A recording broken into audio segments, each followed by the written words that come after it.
एक चमचमाती हुई फॉर्च्यूनर कार दोपहर के तकरीबन 3 बजे होंगे पहाड़ी एरिया में अंदर प्रवेश करती है। और जब इसको चलाने वाला चालक जो इस फॉर्च्यूनर कार को चला रहा था, उसे 3 बजे जब पहाड़ी एरिया के रास्ते वो अंदर घुसता है तो उसे लगता है कि उसे भूख लगी हुई है। अब वो सोचता है कि कहीं ठीक ठाक अगर दुकान मिलेगी तो इस गाड़ी को रोक लूंगा और रोकने के बाद वहां पर जो चाय नाश्ता होगा वो चाय नाश्ता मैं करूंगा। यही सोचते सोचते, चूंकि पहाड़ी एरिया का जो रास्ता होता है थोड़ा दुर्गम होता है और जगह जगह पर जो प्लेन जगहें होती हैं वहां पर हर जगह आपको लमसम कुछ दूर दूर पर दुकानें मिल जाएंगी, लेकिन पहाड़ी एरिया में काफी दूर दूर तक दुकानें नहीं मिलती हैं। 1 घंटे तकरीबन गाड़ी चलाता है और 1 घंटे गाड़ी चलाने के बाद वो रानी खेत पहुंच जाता है। और रानी खेत पहुंचने के बाद वो सोचता है कि चलो कुछ देर और मैं रास्ता अपना अख्तियार कर लूं, कुछ देर और रास्ता तय कर लूं, उसके बाद रुकूंगा। और फिर वहां खाने पीने के लिए नहीं रुकता है और आगे का सफर तय करता है। दरअसल दोस्तों, ये जो व्यक्ति था जो फॉर्च्यूनर कार को ड्राइव कर रहा था, वो उस पूरी कार में सिंगल था और वो उसका आधे से ज्यादा जीवन जो है वो विदेश में कटा था। अभी वो विदेश से करीब 5-6 महीने पहले आया था और अपने लिए एक नई फॉर्च्यूनर कार उसने खरीदी थी। और फिर उसका अचानक मूड बन जाता है कि यार काफी दिन हो गया कहीं घूमने टहलने। तो किसी अपने मित्र को किसी से उससे बहुत ज्यादा दोस्ती नहीं थी, तो वो अकेले ही अपना टूर पर निकल पड़ता है उस पहाड़ी एरिया के। अब वो रानीखेत से जैसे आगे बढ़ता है उसे लगता है कि यार मैंने तो कुछ खाया पिया नहीं। फिर उसी ऊहापोह की स्थिति में वो गाड़ी तेजी से ड्राइव करने लगता है, लेकिन चारों तरफ घुमाव है, पहाड़ी एरिया, ऐसे में क्या करेगा। अब रानीखेत से तकरीबन वो 40 किलोमीटर दूर पहुंचता है और पहुंचने के बाद देखता है कि एक छोटी सी मार्केट पड़ती है। उस मार्केट में एक ठेला लगा हुआ है जिस ठेले पे समोसा वगैरह बिकता है और एक महिला उस समोसे वगैरह को बेच रही है। अब वो अपनी गाड़ी किनारे लगाता है। जैसे ही वो गाड़ी किनारे लगाता है, उस महिला के चेहरे पर हंसी के भाव स्वतः ही उभर आते हैं और ये अपनी गाड़ी साइड में लगाकर उतरता है। उतरने के बाद उस ठेले पर जाता है। उस ठेले पर पहुंचने के बाद वो महिला देखती है कि कोई ग्राहक उतरा है अपनी गाड़ी से, उसे कुछ चाहिए। वो ऐसे नीचे अपना सर करके पूछती है भैया क्या चाहिए, तो कहता है कि 2 समोसा दो। अब वो 2 समोसा निकालती है, लेकिन इसके तरफ निगाह नहीं देती है, ना ही देखती है। लेकिन ये पूरे तरीके से उस महिला को देखता है और देखने के बाद इसे ऐसा प्रतीत होता है कि यार ये तो संगीता है। अब ये ऊहापोह की स्थिति में पड़ जाता है कि संगीता और इतनी दूर, जबकि ये व्यक्ति रहने वाला कानपुर का होता है। तो सोचता है संगीता और इतनी दूर, ये संगीता नहीं हो सकती है। और काफी दिन इसको संगीता को देखे हुए गुजर चुका था, कई साल कई अरसे गुजर चुके थे। फिर सोचता है कि यार संगीता होगी या नहीं होगी, कैसे पहचान सकते हैं। तो उसके दिमाग में एक तरकीब आती है। वो सोचता है कि क्यों ना मैं इस महिला का नाम लेकर बुलाऊं। अब महिला ये 2 समोसा खा लेता है, फिर महिला से कहता है कि क्या मुझे 2 समोसे और मिल जाएंगे, मुझे आगे का सफर तय करना है। अब इसकी निगाह जैसे ही वो थोड़ा सा मुंह घुमाती है, जैसे इसकी निगाह उसके तरफ पड़ती है, ये देखता ही रह जाता है और उसे पूरा यकीन हो जाता है कि ये संगीता ही है। और संगीता की निगाह इस बार जब 2 समोसा ये खा लेता है, 2 समोसा और देने को थी, तब संगीता की निगाह जब इस पर पड़ती है और इसके मुंह से निकलता है कि आप संगीता हो, तो भी अवाक सी रह जाती है। दोनों एक दूसरे के आंखों में आंखें डालकर काफी देर तक 2-3 मिनट तक बातें करते हैं। दोनों एक दूसरे के अतीत में खो जाते हैं कि कैसे उनका पुराना समय गुजरा था और क्या क्या उन्होंने अपने जीवन में किया था। दोनों की आंखों में बरबस आंसू आ जाते हैं। दोस्तों, आखिर कौन थी ये संगीता और ये व्यक्ति जिसका नाम होता है सुनील? कौन था ये सुनील और दोनों के बीच में क्या संबंध था? दोनों कैसे आज बहुत सालों बाद एक दूसरे के आमने सामने मिले थे? आखिर क्या ऐसी परिस्थिति थी, आखिर क्या ऐसी वजह थी कि संगीता जो कि कानपुर की रहने वाली थी, वो अब रानीखेत के आगे एक समोसे का स्टॉल लगाया कर रही थी। आखिर ऐसी क्या स्थिति आ गई कि जो संगीता कानपुर की रहने वाली थी, वो अब रानीखेत के कुछ आगे चाय समोसा बेच रही थी। दोस्तों, इसके पीछे की जो कहानी है बहुत ही भावुक और दिल को छू लेने वाली कहानी है। कहानी में आगे बढ़ने से पहले आपसे मेरा बस छोटा सा विनम्र अनुरोध है कि अगर अभी तक आपने चैनल को सब्सक्राइब नहीं किया है दोस्तों, तो चैनल को सब्सक्राइब कर लेना, साथ में लाल बेल आइकन की बटन को प्रेस कर लेना, ताकि जब भी मैं ऐसी कहानी आप तक लेकर आऊं तो उसका नोटिफिकेशन सबसे पहले आपको मिल जाए। दोस्तों, जिन लोगों का प्यारा सा कमेंट हमें हमारी कहानियों पर आता है, उनका नाम हम अगली कहानी में जरूर लेते हैं। तो फिलहाल पिछली कहानी पर हमें एक व्यक्ति का ही कमेंट आया था, जिनका नाम तो मैं नहीं आया था। उसमें लिखा था आलम स्टील वर्क, मोहाली, पंजाब। इनका कमेंट आया था प्यारा सा, और एक ही व्यक्ति का कमेंट आया था। तो आप अगर ये कहानी पूरी सुनते हैं, आपको कहानी अगर अच्छी लगती है, आप ये कहानी कहाँ से देख रहे हैं, आपको लगता है कि नहीं कहानी बहुत रोचक थी, तो चैनल को सब्सक्राइब कर लीजिएगा, साथ में बेल आइकन की बटन को प्रेस कर लीजिएगा, ताकि जब भी मैं ऐसी कहानी आप तक पहुंचाने की कोशिश करूं तो उसका नोटिफिकेशन सबसे पहले मिल जाए। अच्छा, एक बात और कि जब आप कहानियों को सुनते हैं, कहानियों को देखते हैं, तो अपने पूरी कहानियों को सुनने के बाद अपने दिल की राय हमें कमेंट बॉक्स में जरूर बता दिया करिए कि आप ये पूरी कहानी किस जिले से, किस राज्य से, किस प्रदेश से, किस गांव से, कहां से देख रहे थे, जिससे हमारा मनोबल बढ़ता है और हमें लगता है कि हमारी कहानियां यहाँ तक पहुंचती हैं। फिर हम आपके लिए कहानियों को खोज कर, देख कर, लिख कर, कहीं से पढ़ कर, मनन कर कर आप तक लेकर आते हैं। फिलहाल कहानी की तरफ वापस लौटते हैं। अब दोनों में बातें शुरू होती हैं। संगीता से सुनील पूछता है कि संगीता, तुम तो पढ़ने में बहुत मेधावी थी, बहुत अच्छी थी। दरअसल सुनील और संगीता दोनों एक ही क्लास में पढ़ते थे, एक ही स्कूल में, और दोनों करीब 5 साल तक एक साथ पढ़े। और 5 साल के पढ़ाई में सुनील और संगीता एक दूसरे को बहुत चाहने भी लगे थे। और जिस कॉलेज में सुनील और संगीता पढ़ते थे, उस कॉलेज में इनकी दोस्ती के चर्चे आम हो गए थे।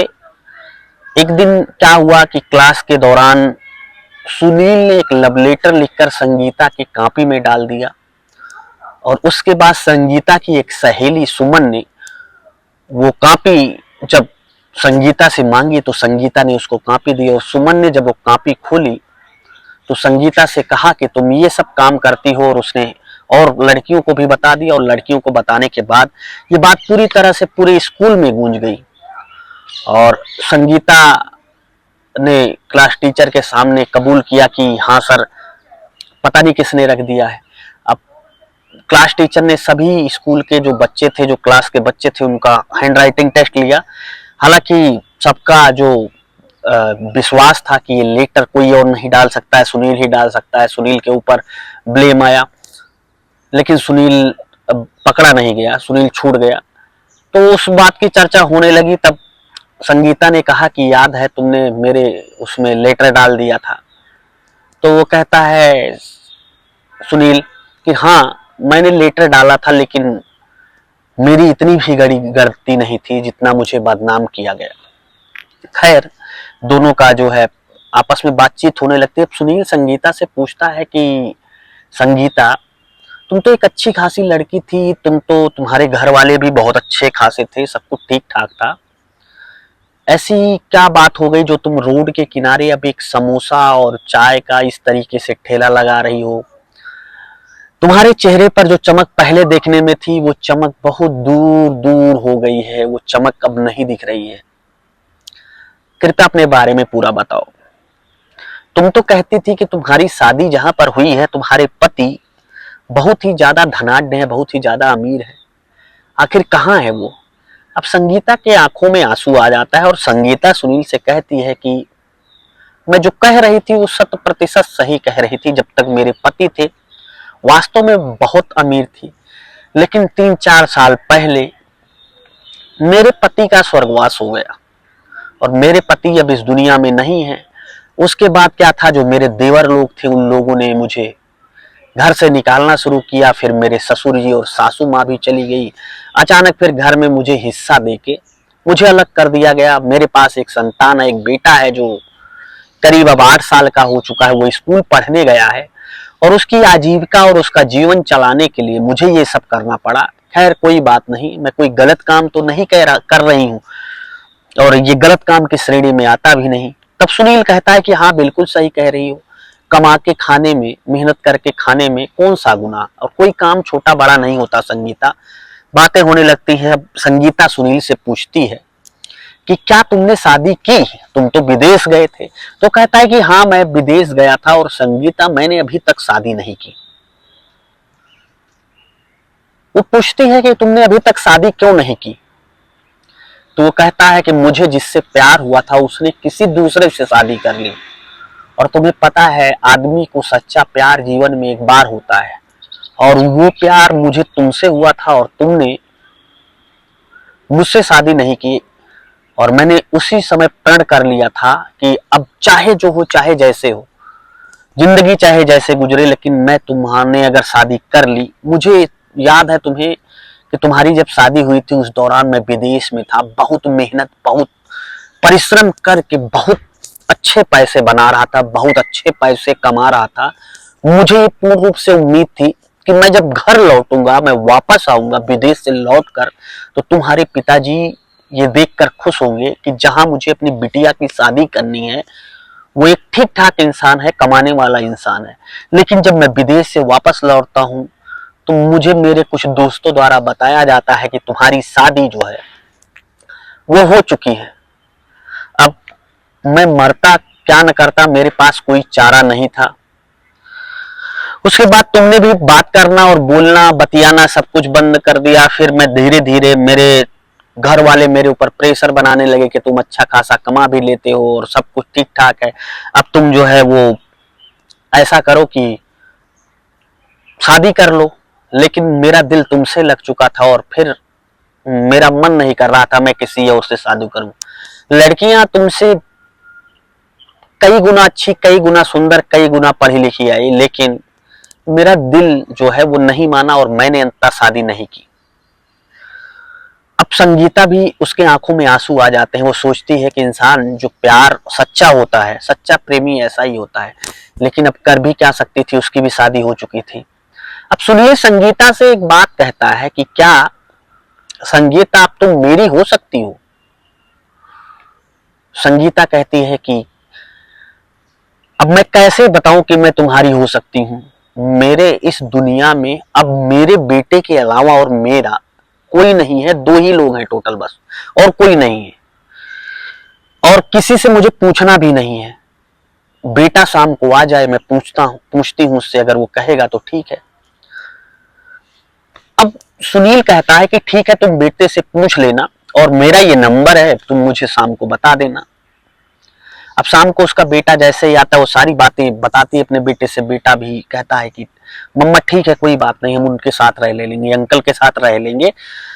अब इधर सुनील जो है वो वादा करके गया था कि मैं अगले दिन अपनी माँ को लेकर, बारात लेकर, जो भी मेरे पास है मैं अपने पास से सारा पैसा खर्चा करके तुम्हें लेने आऊंगा, और उसमें जिम्मेदार भी मैं हूंगा, जो निर्णय करने वाला है वो भी मैं ही हूंगा, पैसा खर्चा करने वाला वो भी मैं ही हूंगा, सब कुछ मुझे ही करना है, तुम बिल्कुल टेंशन मत लेना। बड़ा सोचने के बाद संगीता कहती है कि ठीक है। अब वहां से सुनील जो है वापस सीधा अपने घर कानपुर आ जाता है, और कानपुर आने के बाद सीधा अपनी माँ को गाड़ी पे बैठाता है। पूरा उसका जो टूर था वो पूरी तरीके से खत्म कर देता है और अपनी माँ को लेकर अगले दिन शाम को वो उस स्थान पर पहुंच जाता है जहां पर संगीता उसे समोसा का ठेला लगाकर समोसा वगैरह, चाय वगैरह बेचा करती थी। अब जब वहां पर अपनी गाड़ी लेकर पहुंचता है, वहां पे कई लोग इकट्ठा हो जाते हैं और सब लोग ये देखते हैं। ये अपने साथ फूल माला सब कुछ सारा प्रबंध, और वहां से लोकल वो फोन पे बातें करते करते, चूंकि वो विदेश में रहता था उसे हर चीज का दिमाग था, सब कुछ गाजा बाजा वगैरह सारी व्यवस्थाएं थी। और कुछ लोगों की भीड़ और उस बाजार के एकत्रित लोगों के बीच दोनों एक दूसरे से दाम्पत्य सूत्र के बंधन में बन जाते हैं, दोनों एक दूसरे से शादी कर लेते हैं। अब संगीता पूरी तरीके से सुनील की हो जाती है। और सुनील पूरी तरीके से संगीता का हो जाता है और फिर संगीता को सुनील अपने साथ विदा करा ले जाता है अपने घर।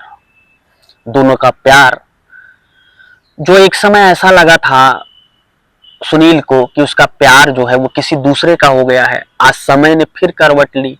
अब उसका वही प्यार अब उसका पूरा हो चुका था।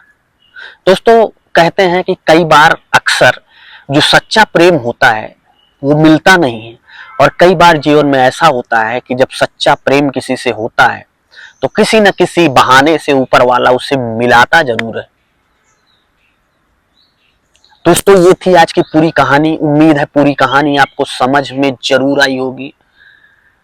आप पूरी कहानी के बारे में क्या कहना चाहते हैं, आपके दिल की क्या राय है, कमेंट बॉक्स में हमें जरूर बताइएगा दोस्तों। और आप ये पूरी कहानी कहाँ से देख रहे थे, किस जिले से, किस राज्य से, कहाँ से, किस गांव से, किस प्रदेश से, ये भी जरूर बताइएगा।